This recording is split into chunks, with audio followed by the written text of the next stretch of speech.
자, 주보에 보면은 13장까지 해놨죠, 제가. 예. 근데 13장 이걸 제가 고민을 이 말을 옛날 말을 썼는데 좀 바꿀게요. 13장을 따라해 보세요. 우회로. 우회로라고 하는 건 뭐냐면은 빠른 길 놔두고 멀리 돌아가는 길을 우회로라 그래요. 그렇죠? 예. 이제 빨리 갈 수 있는 길이 있는데 빨리 갈 수 있는 길을 놔두고 돌아서 간 길. 그걸 우회로라고 하는데 13장의 제목을 우회로라고 할게요. 우회로. 왜냐하면 오늘 우리가 이제 13장 마지막 부분을 못 봤거든요. 지난주에. 오늘 보면은 이제 이해가 돼요. 그리고 우리 지금 권사님께서 지도도 잘 나눠 주셨는데 지도를 잠깐 참고해야 13장 마지막 부분을 무슨 말인지 이해를 할 수가 있어요. 13장을. 자, 13장 마저 마무리하고 14장 들어가겠습니다. 출애굽기 13장 17절을 지도 표시해 보세요. 출애굽기 13장 17절 지도 표시하겠습니다.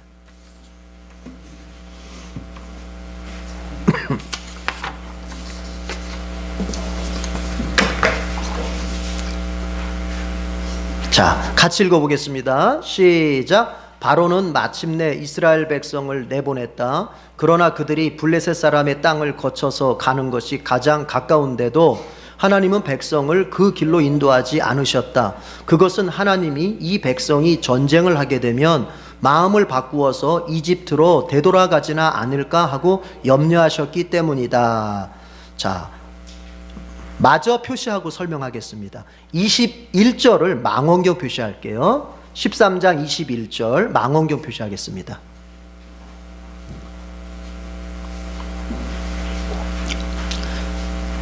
(13장 21절) 망원경 표시하겠습니다. 여러분이 잘 아시는 내용이 거기 이제 처음 등장하거든요. 같이 읽어보겠습니다. 21절 시작. 주님께서는 그들이 밤낮으로 행군할 수 있도록 낮에는 구름 기둥으로 앞서가시며 길을 인도하시고 밤에는 불 기둥으로 앞길을 비추어 주셨다. 자, 드디어 이제 우리가 잘 알고 있듯이 구름 기둥, 불 기둥이 이제 여기서 처음 등장하게 돼요. 장자의 죽음 재앙까지 하나님께서 이집트에게 내리니까 드디어 이집트 사람들은 바로를 비롯해서 이집트의 백성들은 이스라엘 백성들을 내보내기로 결정을 하고 아주 급하게 서둘러서 이스라엘 백성을 내보냈습니다. 자, 그래서 일단 이게요, 일단 출애굽을 한 거예요. 지금 아시겠어요? 13장에서 일단 출애굽을 한 거예요. 시작을 한 거예요. 이게 출애굽을 했다고 하는 그것이 성경에서 13장과 14장 사이에서 이게 그냥 무슨 뭐 아직 뭐랄까요, 딱 떨어지게 이렇게 말 표현을 안 해서 그런데 이게 지금 17절이 보니까 바로는 마침내 이스라엘 백성을 내보냈다 그랬잖아요. 그렇죠? 그러니까 나간 거예요. 출애굽을 시작을 했어요. 자, 그런 다음에 하나님께서 그들을 이제 인도해 가셔야 되는데 두 가지 길 중에서 하나님께서 즉 빨리 갈 수 있는 길을 선택하지 않고 하나님이 돌아가는 길을 선택을 하시게 됩니다. 자, 그게 어디냐면 지도를 한번 보세요. 이제 그럼 지도를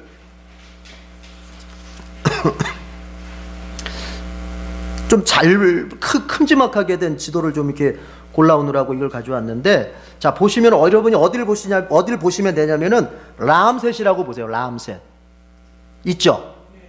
그 라암셋을 성경에 보면은, 그러니까 이스라엘 백성들이 요셉 때 초청을 받아가지고 이집트로 내려왔을 때 머문 지역이 어디냐면 고센 땅이에요. 고센 땅, 고센 지역. 근데 출발할 때는 라암셋에서 했다 그래요. 그래서 이것을 뭐냐면 그 라암셋을 고센으로 보아요. 학자들은 그거를. 이게 좀 뭐 이견은 있는데, 정말 그게 고센이 라암셋이 맞는지 어떤지 이견은 있는데, 일단 우리도 그렇게 보는 것으로 좀 보는 게 좋을 것 같아요. 그러니까 라암셋이 이스라엘 백성들이 머물렀던 땅, 고센 땅이라고 이해해도 괜찮아요. 자, 어쨌든 거기가 출발지입니다. 근데 자, 이렇게 보셔야 돼요. 라암셋에서 오른쪽으로 쭉 가면 예루살렘이 보입니까? 보이죠? 그러니까 이 길로 갈 수 있다는 말이에요. 이렇게 쭉. 제가 아주 쉽게 설명을 드리는 거예요. 이렇게 쭉 가는 거예요. 쭉 가는 거. 그러면 거기 보면은 여러분 17절 보시면 이렇게 돼 있어요. 자, 들어보세요. 그러나 그들이 블레셋 사람의 땅을 거쳐서 가는 것이 가장 가까운데도, 이 말이 뭐냐면은 블레셋 사람의 땅이라는 게 어디냐면은, 자, 라암세스에서 옆으로 오른쪽으로 쭉 가다 보면 예루살렘을 가는데 어디를 거쳐 가야 되냐면은 가사라고 있죠. 가사. 그 가사가 바로 블레셋 땅이에요. 예, 블레셋 땅. 여기에는 블레셋은 5개의 도시가 모여서 하나의 국가를 이루어 있는 데거든요. 그래서 거기는 가사만 써 있는 게 아니라 가드, 아스골론, 에그론 이렇게 5개의 도시가 모여 있어요. 근데 대표적으로 가사만 써놨는데, 어쨌든 라암셋에서 가나안, 지금 예루살렘으로 표시되어 있는데 그 가나안으로 이렇게 빨리 갈 수 있어요. 그러면은 한 3, 4일이면 갈 수 있어요. 3, 4일이면. 그런데 어디를 거쳐서 가야 돼요? 블레셋 땅을 거쳐서 가야 된다는 얘기예요. 17절 이제 그 부분을 이해하셨죠?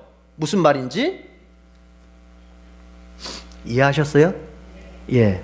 그래서 하나님께서는 어떻게 하시기로 하셨냐면은 그 블레셋 땅으로 인도하지 않고, 그 밑에 보니까 하나님은 백성을 그 길로 인도하지 않으셨다. 그것은 그리고 18절 가면은 그래서 하나님은 이 백성을 홍해로 가는 광야길로 돌아가게 하셨다. 18절에 그 말씀이 있어요.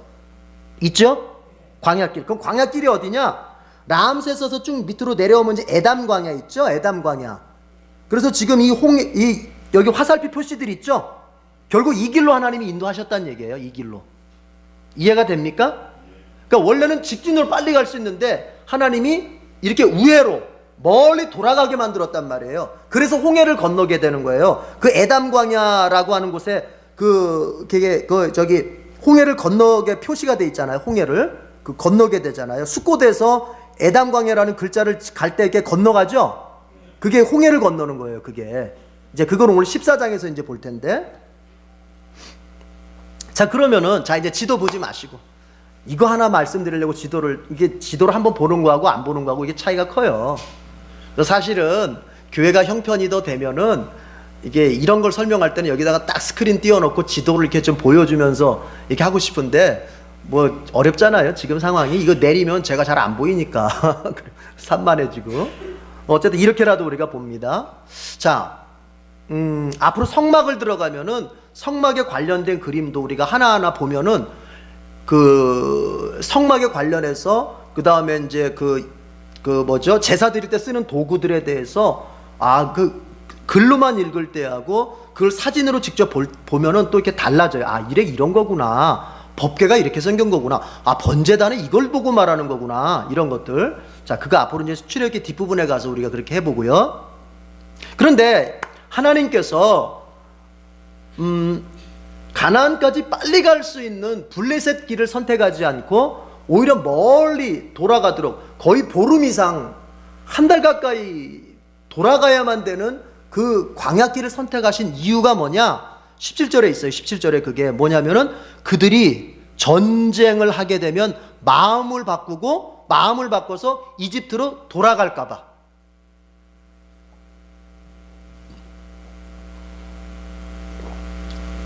그러니까 이스라엘 백성들이 출애굽을 해서 이제 가나안까지 가는 길에는 어떤 나라가 있냐면은 블레셋이라고 하는 나라가 있는데 여기를 지나가다 보면 뭘 할 수가 있어요.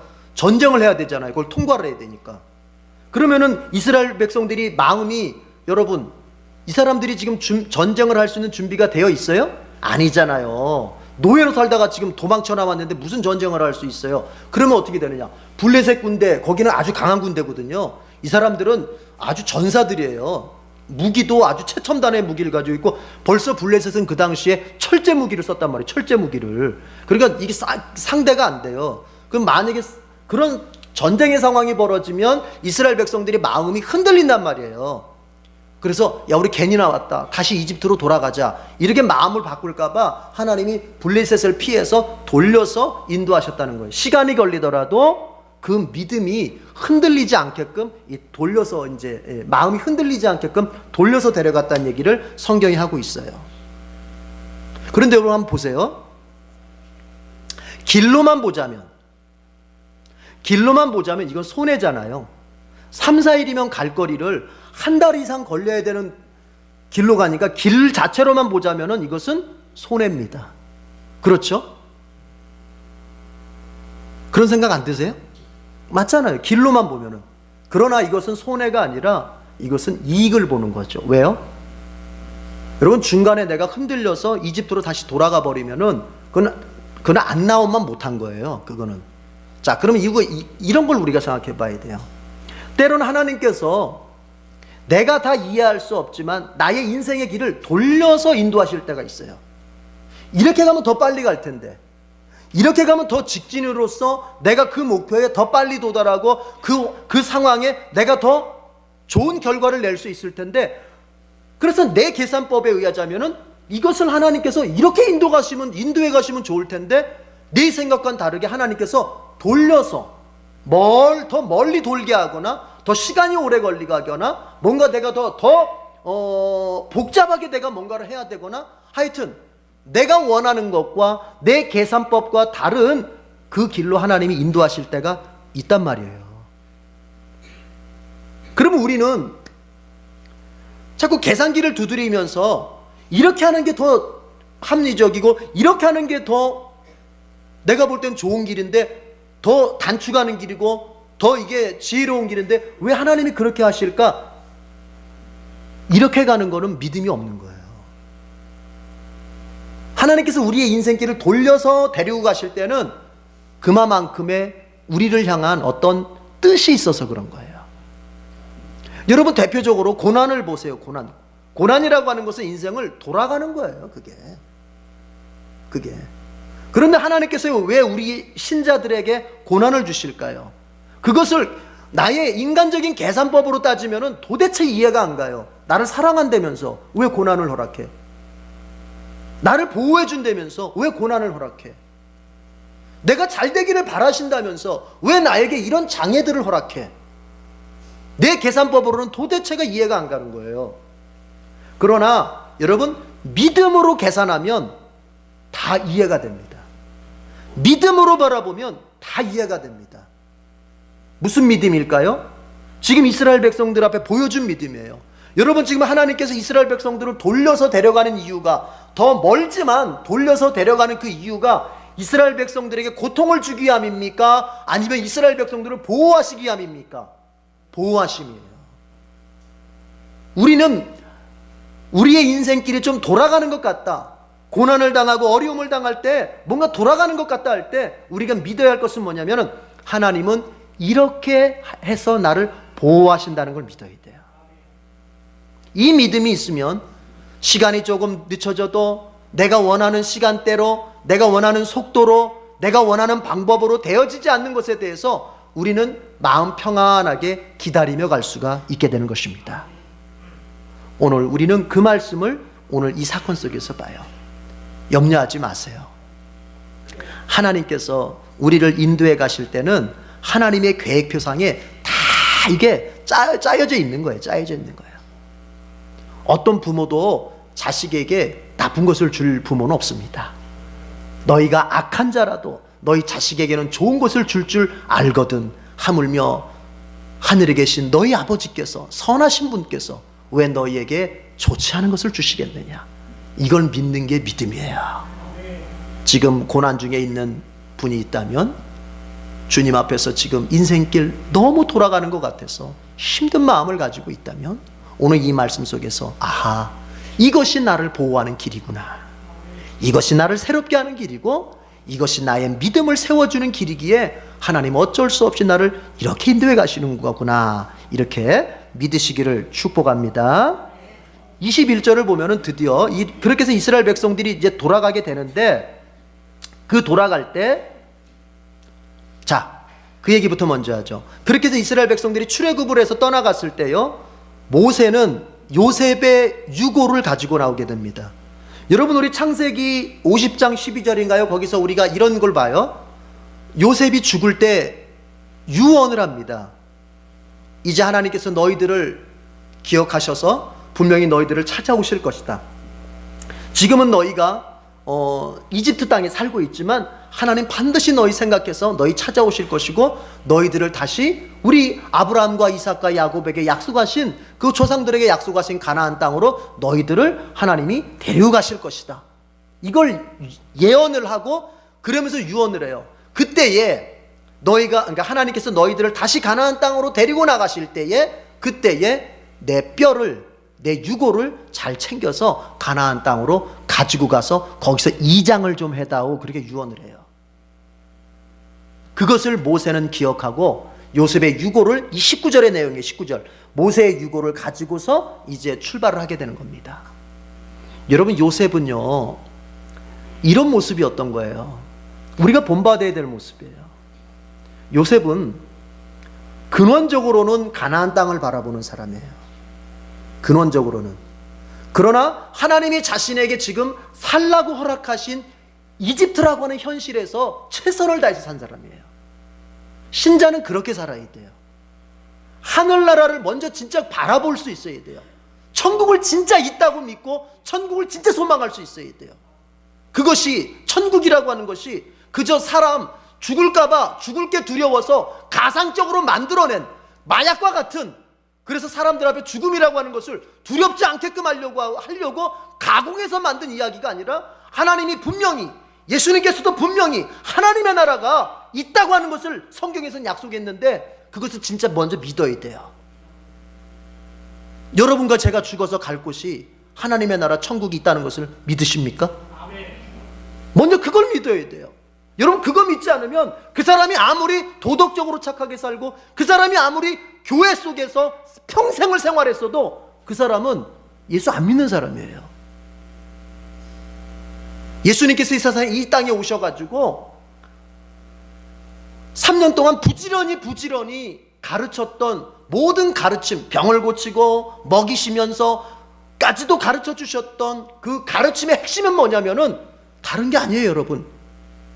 다른 게 아니에요. 하나님의 나라였어요. 하나님의 나라. 천국이었던 거예요. 천국. 그것이 있다는 거예요. 신자는 먼저 바로 그 천국을 믿어야 돼요. 아니 믿어줘요. 중생을 하면, 성령에 의해서 내가 거듭나면, 여러분 이상하게 내가 보지 않았지만, 가보지 않았지만 예수님의 말씀을 있는 그대로 믿다 보니 천국이 정말 있다는 것이 너무 자연스럽게 믿어져요. 그 믿음 가운데 먼저 서야 돼요. 순서가 있는 거예요. 그 믿음에 먼저 선 다음에 그 다음에 어떻게 사느냐? 그러면 그 천국을 소망한다고 하는 걸 핑계로 해서 내가 오늘 살아야 될 이 현실을 대충 살거나, 이 현실을 내가 회피하거나, 이 현실에 대해서 내가 게으르게 사는 것은 하나님이 원하시는 바가 아니에요.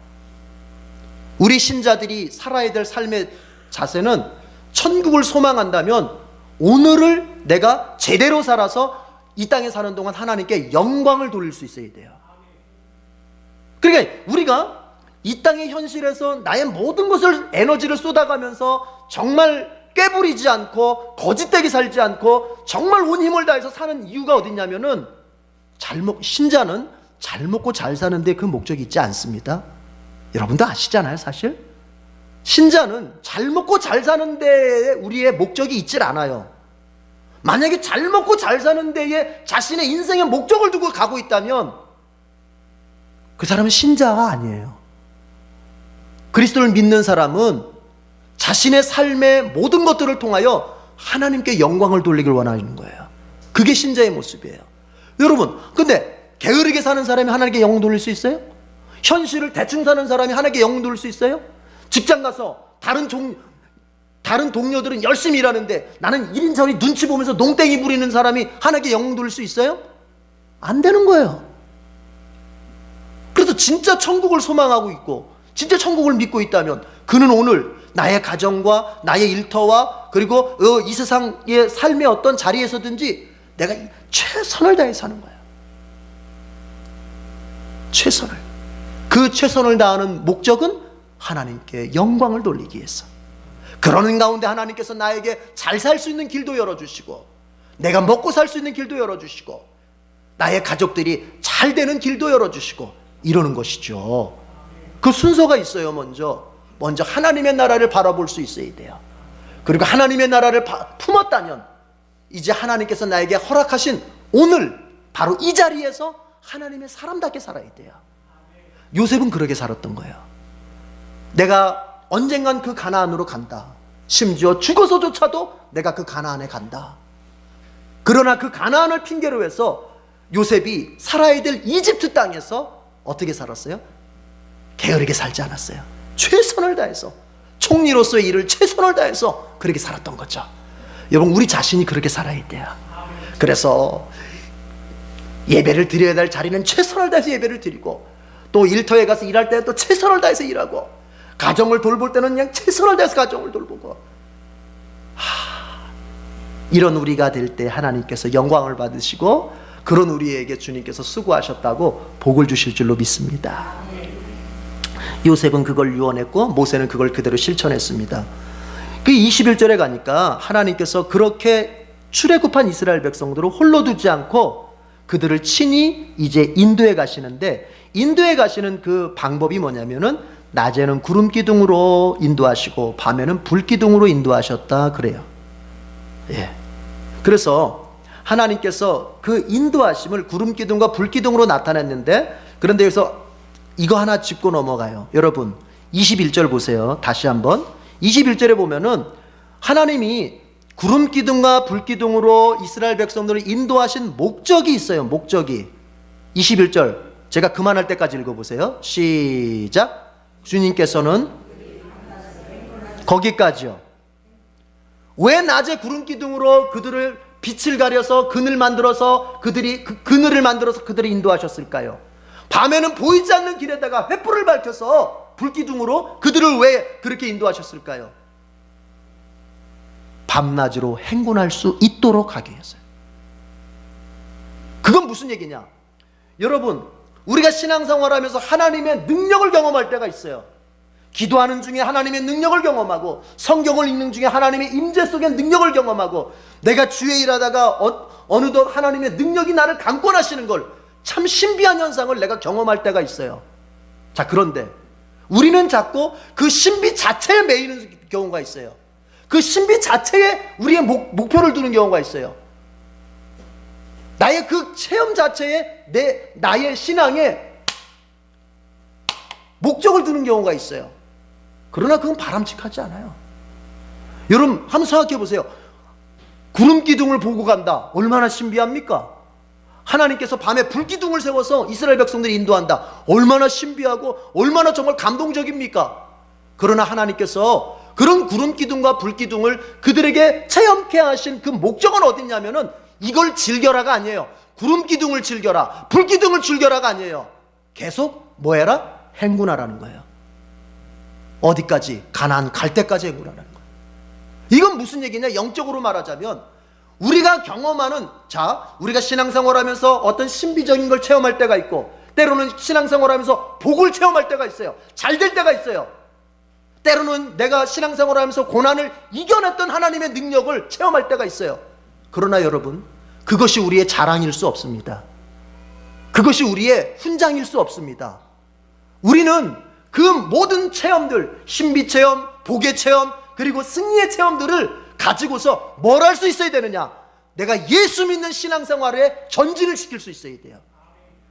바꿔 말하면 그런 모든 체험들이 내게 주어졌을 때 그 체험들이 하나의 재료가 되어서 나의 신앙을 성장시킬 수 있어야 돼요. 내 신앙 성장이 있지 않는, 내 신앙 성장을 만들어낼 수 없는 체험이라면 여러분 그 체험은 아무 의미가 없어요. 한번 이제 생각해 봐요. 저와 여러분이 참 많은 것을 체험했을 텐데 그 체험으로 인해서 저와 여러분의 신앙이 얼마나 성장했습니까? 신앙 인격이 얼마나 성장해졌습니까? 우리의 신앙생활의 습관이 뭐 좀 달라졌습니까?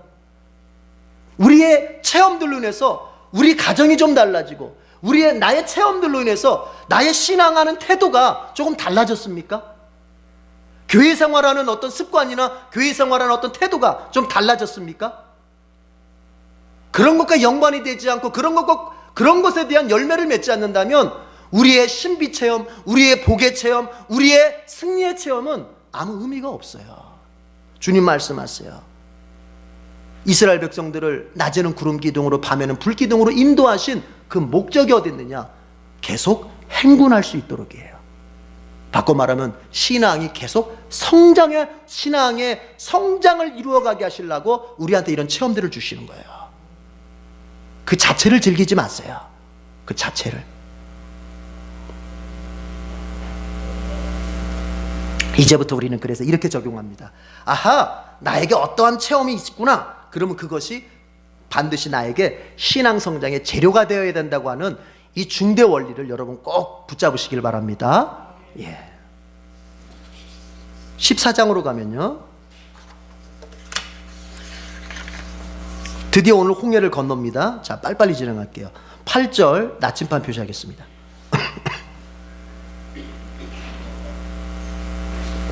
8절 나침반 표시하겠습니다. 자, 같이 읽어볼게요. 8절, 14장 8절입니다. 다 같이 시작. 주님께서 이집트의 왕 바로의 마음을 고집스럽게 하시니 바로가 주님의 보호를 받으면서 당당하게 나가고 있는 이스라엘 자손을 뒤쫓았다. 자, 내보냈었는데, 이스라엘 백성을 내보냈는데 어떻게 됐다고요? 바로의 마음이 다시 바뀌었다는 거예요. 그래서 야, 우리가 괜한 짓을 했다. 왜 우리가 우리의 노예들을 풀어줘가지고는 우리의 그 생산력을 갖다가 우리 스스로가 잃어버리느냐. 안 되겠다. 다시 그들을 잡아와야 되겠다. 이 마음이 바뀌었어요. 마음이. 그래가지고는 특수병거를 뭐 그게 600대인가 되죠. 그 특수병거만 600대면은 일반 병거까지 하면은 학자들이 얘기하는 걸 써놓은 걸 보니까 일개 사단 정도 됐을 것이다. 그러니까 막 한 만여 명의 병거를 이끌고 막 이스라엘 백성을 다시 잡으러 갔을 것으로 추정하고 있어요. 바로의 마음이 바뀌었어요. 근데요, 성경 앞부분을 보면요, 14장 1절부터 이제 4절까지 보면 하나님은 그것을 미리 알고 계셨습니다. 그래서 이스라엘 백성들한테 뭐라 그랬냐면은 니네가 이제 바알스본이라고 하는 곳으로 다시 조금만 더 돌아가라. 오던 길을 돌려서 조금 돌아가라 그래요. 지도 보세요. 지도 보면은 지금 이스라엘 백성이 어딨냐면은 숫곳이라고 하는 곳에 있어요. 숫곳하고 에담 광야 사이에 있는데, 그 사이에 있는데 바알스본이라는 데가 있죠. 위쪽에. 그쪽으로 다시 조금 올라가라는 거예요. 다시 돌아서 올라가라고 말씀하시는 거예요. 그게 14장 초반부에 나와요. 왜 그런가 하면은 이제 바로를 착각시키기 위해서요. 착각시키기 위해서. 너희들이 바알스본에 있으면은 바로가 이렇게 생각할 거다. 아하, 쟤네들이 탈출은 하긴 했는데, 출발은 하긴 했는데 지금 어디로 가야 할지 몰라가지고 쟤네들이 지금 광야에 갇혀가지고는 방황하고 있구나. 이렇게 생각할 거라는 거예요. 바로가. 그러면은 이제 너희들을 잡으러 올 것이다. 하나님 다 아시는 거야. 그가 너희들을 잡으러 올 때 내가 그들을 다 무찔러 버리겠다. 그래서 내 영광을 드러내겠다. 하나님 다 이렇게 하시는 거예요. 그 실제로 이제 바로의 마음이 바뀌었어요. 그래서 쫓아와요. 쫓아오는데, 자, 보십시다. 이스라엘 백성들이 그 쫓아오는 바로의 군대를 보게 됩니다. 그래서 그들 마음이 큰 불안에 휩싸이게 돼요. 병거를 막 끌고 쫓아오니까 이 마음이 두려움에 빠지게 돼요. 두려움에 빠지니까 어떻게 합니까? 이제 원망을 하기 시작해요. 모세를 향해서 막 원망을 해요. 우리가 지난번에 말하지 않았느냐? 왜 우리를 이집트에 그냥 놔두지? 왜 우리를 끌고 나와서 여기서 죽이려고 하느냐? 이집트 땅에 무슨 묘지가 없어서 우리를 여기다가 묻으려고 우리를 여기까지 끌고 왔느냐 하면서 막 원망하기 시작해요. 여러분, 원망은 다른 데서 오는 게 아니에요. 내가 두려움에 빠지면 원망이 나오게 돼 있어요. 두려움에 빠지면. 그러면 두려움은 어디서 올까요? 두려움은 환경에서 올까요? 얼핏 보면 그런 것 같잖아요. 두려움이 얼핏 보면 환경에서 오는 것 같잖아요.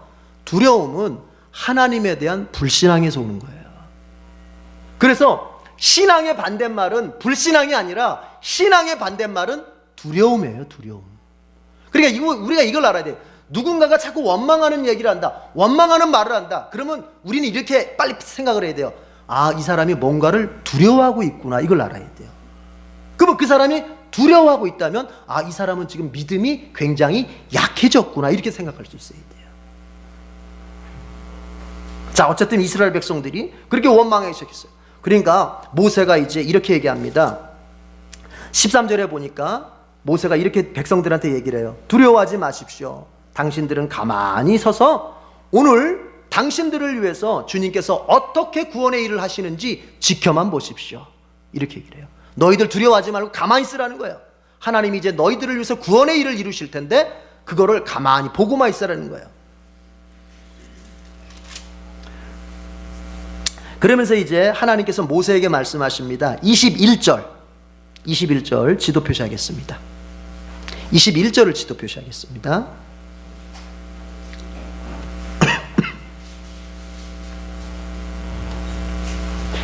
자, 다 같이 읽어봅시다. 시작. 모세가 바다 위로 팔을 내밀었다. 주님께서 밤새도록 강한 동풍으로 바닷물을 뒤로 밀어내시니 바다가 말라서 바닥이 드러났다. 바닷물이 갈라지고 이스라엘 자손은 바다 한가운데로 마른 땅을 밟으며 지나갔다. 물이 좌우에서 그들을 가리는 벽이 되었다. 하나님께서 모세에게 뭐라고 말씀하시냐면은 너의 팔을 바다 쪽으로 내밀라 그래요. 지팡이를 들고 팔을 내밀라 그래요. 홍해 쪽으로.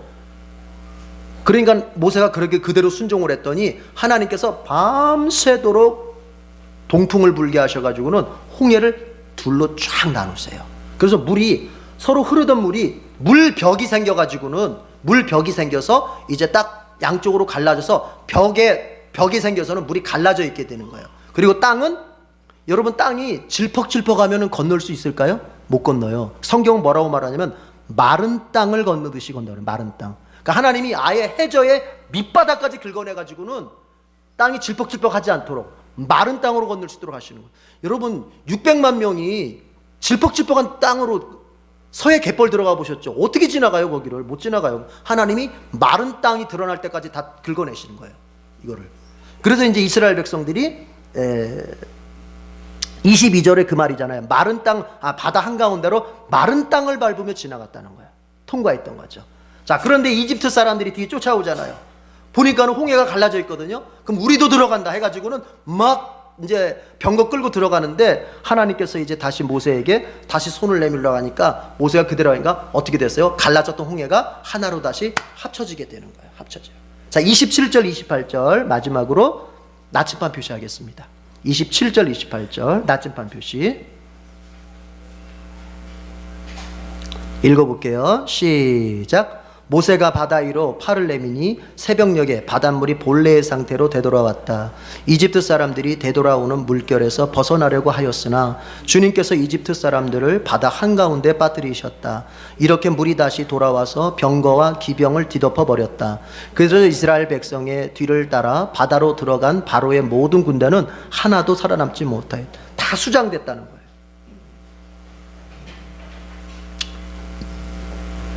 자, 내용은 이런 건데 여러분 우리가 이걸 알아야 돼요. 신앙생활은 영적인 전쟁이 계속되는 거예요.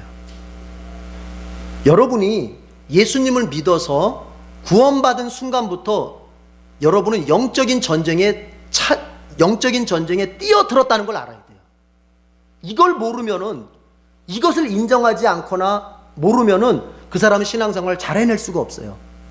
그래서 신약 성경은 끊임없이 교회의 상태를, 성도들의 상태를 어떤 상태로 얘기하냐면은 영적 전쟁 중인 상태로 얘기하는 거예요. 영적 전쟁.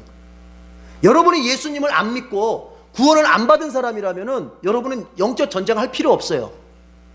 여러분은. 그러나 내가 성령에 의해서 중생이 되고 예수님을 믿어서 하나님의 백성이 딱 되는 순간부터는 이제 여러분에게는 적이 생기는 거예요. 그게 누구냐? 그게 사탄이에요. 근데 사탄은 보세요. 바로가 이스라엘 백성들을 내보냈지만 그 마음이 바뀌어서 다시 그 이스라엘 백성들을 다시 자기의 수하로 끌어오기 위해서 애쓰는 것처럼 사탄은 구원받은 백성을 절대 그냥 놔두지 않습니다. 여러분, 내 안에 성령이 있다고 해서 사탄이 나를 못 건드리는 게 아니에요. 내가 예수 믿고 구원받았다고 해서 사탄이 나를 가만 놔두는 게 아니에요. 사탄은 누구까지도 시험했어요. 예수님까지도 시험했어요. 찾아와서. 그러면 우리 시험하는 게 뭐 어렵겠습니까? 시험합니다. 신앙생활을 우리가 뭐 한번 이제 제대로 좀 신앙생활을 해보겠다고 마음 먹으면 먹을수록 사탄은 그 사람을 반드시 공격합니다. 왜냐? 야, 옛날이 좋아. 뭘 그렇게 유별스럽게 그래? 하던 대로 해, 하던 대로. 너 갑자기 사람 변하면 죽는다? 이러면서 내가 신앙생활을 뭔가 좀 제대로 해보려고 하면은 바로가 내보냈던 이스라엘 백성을 다시 끄집어오기 위해서 내가 신앙생활을 제대로 좀 해보려고 하면 다시 붙잡고 나를 옛날의 자리로 다시 끌어오려고 해요. 사탄은 반드시. 그러니까 우리가 신앙생활을 결심하는 순간부터 같이 병행해 가야 할 게 뭐냐면은 사탄을 대적하는 말씀과 기도의 삶을 계속 열심히 품고 가야 돼요. 우리의 신앙생활은 우리의 결심으로 되는 게 아니에요. 이스라엘 백성들이 나갔어도 바로가 다시 끌고 오는 거예요. 그러나 누가 도와주셨어요? 하나님이 도와주시는 거예요. 우리도 마찬가지예요. 우리도. 그런데 그 하나님의 도우심을 입으려면 우리가 말씀에 대한 믿음에 서야 되고 내가 기도로 하나님의 도우심을 간절히 부르짖는 그런 삶이 있어야 사단이 나를 공격했다 하더라도 하나님의 보호 속에서 내가 이길 수가 있게 되는 것입니다. 이걸 잊으면 안 돼요. 여러분 이제 물어봐요. 정말 여러분 구원받은 백성 맞습니까? 그러면 이걸 알아야죠. 사단이 나를 가만히 놔두겠느냐? 이걸 알아야죠. 사람들은 예수를 믿으면서도 영적 세계를 인정하지 않아요. 신앙생활이라고 하는 것이 단순히 윤리적 세계라고만 생각해요. 착하게 살고 옳게 살고 바르게 살고 신앙생활이 그것만 있다고 생각해요. 아니에요. 신앙생활은 먼저 영적 세계가 있는 거예요. 우리 눈에 보이지 않고 우리의 감각에 느껴지지 않지만 사단은 우리를 공격합니다. 우리의 마음에 두려움을 줍니다. 여러분 보세요. 여러분이 누군가를 전도하려고 하잖아요. 그렇죠. 교회 데려왔잖아요. 그 사람은 반드시 사단의 공격을 받게 돼 있습니다. 공격해요. 그래서 그 사람을 교회에 데려오는 사람을 두려움에 빠지게 만들거나 아니면 교회 안에 어떤 시험에 빠지게 만들거나 가정생활에 어떤 우환이 생겨가지고 마음에 두려움을 빠지게 하거나 아니면 자기 먹고 사는 문제 때문에 먹고 사는 문제가 여태까지는 건드리지도 않았던 먹고 사는 문제 때문에 갑자기 이 마음이 불안해지거나 이러면서 공격을 하게 되는 거예요. 공격을. 그래서 뭘 하지 못하게 해요. 내가 교회에서 계속 하나님 앞에 나아가지 못하도록 방해하는 거예요. 그 전도한 사람은 그걸 알고서 전도를 해야 돼요. 내가 데려왔으니까 됐겠지가 아니에요. 데려왔으니까 오히려 이제 이 사람을 사탄이 공격하겠구나. 그래서 전도 대상자를 데려다가 정착시키려면 세 가지가 있어야 돼요. 믿음과 기도와 지혜가 있어야 돼요. 먼저 내 자신 안에 믿음이 있어야 돼요. 어떤 믿음? 이 세상의 그 어떤 일보다 구원받는 일이 인간에게 가장 중요하다고 하는 확신이 있어야 돼요. 여러분은 어떻게 생각하십니까? 정말 이 세상 어떤 것보다, 어떤 일보다 인간이 하나님의 구원을 받는 것이 가장 중요한가요? 그것은 이것까지 포함하는 거예요.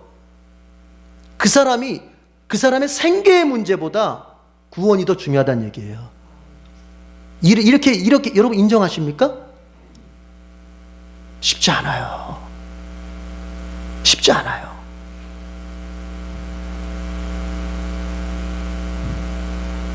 그러나 전도자의 마음에 그게 먼저 확신이 있어야 돼요. 그 확신이 없으면 전도 대상자가 아유 나 있잖아. 아유 나 있으면 나도 뭐 먹고 살아야지. 먹고 사는 게 우선 아니야. 그러면은 내가 말을 못 해요. 마음이 약해져 가지고. 근데 그 말을 못 하는 이유가 뭐냐면 내 자신도 아이 그렇지 뭐 아유 먹고 사는 게 그래도 먼저지 뭐. 그러나 이것이 있어야 돼요. 그 문제보다 정말 하나님의 구원을 받는 게 더 우선이고 중요하다는 확신이 내게 있느냐예요. 그 믿음이 있어야 돼요. 그 믿음이. 그리고 기도가 있어야 돼요. 그 사람은 아직 기도할 줄 모르고 그 사람은 아직 사탄을 대적할 수 있는 힘을 갖춰져 있지 않기 때문에 우리가 그를 위해서 기도해 줘야 돼요. 그가 싸울 수 있는 것이 아니라 우리가 우리의 기도를 통해서 그를 보호해 줄 수 있어야 돼요. 그래서 정말 만약에 전도해왔으면 기도를 정말 많이 해줘야 돼요. 내 기도의 시간보다 그 사람을 위한 기도 시간이 더 많아야 돼요. 그래서 내 기도 속에서 그 사람의 보호를 받을 수 있어야 돼요. 그래야 정착하게 되는 거예요. 그리고 지혜가 필요한 거예요. 이 지혜는 뭐냐면 강약을 조절할 줄 아는 지혜가 있어야 돼요. 근본적으로는 그 사람을 갖다가 하나님께로 인도해 가는 건 분명해요. 그러나 때로는 우리가 막 강하게만 끌고 갈 수가 없으니까 때로는 약하게 조금 부드럽게 우리가 이렇게 좀 부드럽게 대해줘야 될 필요가 있거든요. 근데 이거를 조절할 줄 아는 지혜를 성령으로부터 받아야 돼요. 전도를 하다 보면 그걸 알아요. 자기가 딱 이 직감으로, 그러니까 하나의 영감으로 알 수 있어요. 내가 여기선 지금 조금 느슨하게 풀어줄 것인지, 아니야, 뭔 소리야, 하나님 책임져 주셔, 너 직장 그거 네가 당장 안 나가도 하나님 너 먹을 거 책임져 주셔 하면서 강하게 확 끌어갈 것인지, 아니면 그러니? 그럼 다음 주에는 꼭 가자, 이걸 부드럽게 할 건지, 이 지혜가 있어야 돼요. 지혜가.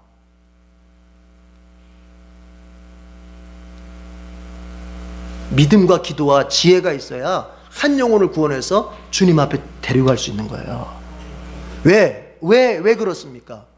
여러분, 사탄은 바로를 보세요. 바로를 그냥 이렇게 순수하게 내보내지 않아요.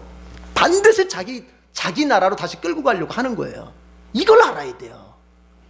전도 대상자한테는 그렇게 적용된다면 저와 여러분은 어떻게 적용해야 된다고요? 신앙생활을 정말 마음 먹고 한번 해보려고 하면 별의별 일이 다 벌어져요. 별의별 일이. 괜히 신앙생활 하려고 딱 하면은 이상하게 남편하고 아내하고 싸울 일이 생겨요. 꼭 그렇습니다. 신앙생활 먼저 하려고 하면은 뭔가 이제 없었던 바쁜 스케줄이 자꾸 생겨요. 그게 바로 사단이 쓰는 전술이에요. 그냥 생긴 게 아니에요. 믿으십니까? 믿으세요? 안 믿으세요? 그러면 여러분 한번 생각해 보세요. 그걸 안 믿는다면 사탄이 여러분을 뭐로 공격할 것 같아요? 암 정도 걸려야 이제 좀 공격이구나 이렇게 느끼시겠어요? 아니에요. 우리의 일상을 통해서 공격하는 거예요. 우리의 미묘한 감정 변화를 통해서 공격하는 거예요. 나의 두려움을 통해서 공격하는 거예요. 이걸 알아야 돼요. 그때 우리는 하나님 앞에 탁 무릎 꿇고 하나님 도와달라고 엎드릴 수 있어야 돼요. 모세처럼. 그래서 사단의 어떤 공격 속에서도 늘 승리할 수 있는, 영 분별이 안 가거든, 여러분 저한테 오세요. 목사님에게 지금 사단이 공격하는 거예요, 뭐예요? 제가 분별시켜 드릴 테니까. 하여튼 그래서 모두가 항상 승리하는 귀한 성도들이 되길 바랍니다. 기도하겠습니다. 하나님 아버지, 이스라엘 백성들이 이제 출애굽을 시작했습니다. 그러나 사단으로 대변되는 바로는 이스라엘 백성들을 순순히 내보내지 않았습니다. 다시 그들을 노예 삼겠다고, 다시 그들을 자신의 종으로 삼겠다고 뒤쫓아오고 이스라엘을 향하여 공격해오고 있습니다. 하나님, 우리가 지금 예수님의 제자가 된 이후의 삶이라고 하는 것이 이런 처지에 있음을 기억하게 해 주시옵소서. 우리는 늘 사단의 공격을 받습니다. 우리 자신 안에서 정말 사단이 나의 내면, 나의 마음을 공격해서 나 스스로 무너지게 만들든가, 나의 주변 환경을 공격해서 나로 하여금 두려움에 빠져서 하나님에 대한 우선순위를 잃어버리고 그저 세상 것에 더 집착하며 살게 하든가 하면서 우리를 공격할 때가 있습니다. 주님, 우리가 그것을 단순히 현실적으로만 보지 않고 영적으로 잘 분별해서 사단의 공격이라면 우리가 능히 싸워 이길 수 있게 하시고, 주님께서 우리를 현실 가운데서 인도하시는 걸음걸음이라면 기꺼이 순종하며 갈 수 있게 해 주시옵소서. 주님, 우리 에덴교회에 속한 귀한 성도들마다 일터에서 가정에서 늘 이기게 하셔서 저들에게 주어진 인생이 낭비되지 않고 하나님께 정말 귀하게 돌려지는 영광이 되게 하실 뿐만 아니라 저들 생애에 복이 될 수 있도록 주님 인도하여 주옵소서. 예수님의 이름으로 기도드립니다. 아멘.